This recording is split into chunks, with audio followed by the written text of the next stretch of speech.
નમસ્કાર મિત્રો, આપણા શેર બજારમાં ત્રણ પ્રકારનું માર્કેટ તમને જોવા મળે છે. એક તો અપ ટ્રેન્ડ માર્કેટ, એક ડાઉન ટ્રેન્ડ માર્કેટ અને એક સાઇડવેઝ માર્કેટ. લાસ્ટ 2 દિવસથી આપણું શેર બજાર તૂટે છે તો તેને તમે ડાઉન ટ્રેન્ડ માર્કેટમાં કન્સિડર કરી શકો છો. પણ આવા માર્કેટમાં કઈ જગ્યાએ ખરીદવું અને કઈ જગ્યાએ વેચવું, જો તેનું નોલેજ તમને હોય ને તો ભવિષ્યમાં તમે સારું એવું પ્રોફિટ બનાવી શકો છો. પણ આના માટે અમુક વસ્તુ જેમ કે ચાર્ટ પેટર્ન અને કેન્ડલ સ્ટિક્સ, આ વસ્તુ જાણવી ખૂબ જ જરૂરી છે.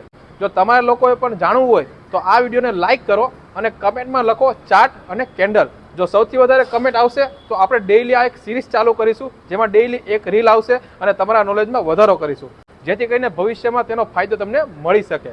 આ ફક્ત ને ફક્ત નોલેજ માટે છે, આનો કોઈ ચાર્જ નથી, એકદમ ફ્રીમાં છે. અને તમારા મિત્રો સાથે ખાલી શેર કરવાનું છે અને પેજને ફોલો કરવાનું છે અને અમારી સાથે જોડાયેલા રહેવાનું છે. તો મળીએ કાલે એક નવા કન્ટેન્ટ સાથે. ત્યાં સુધી બાય બાય.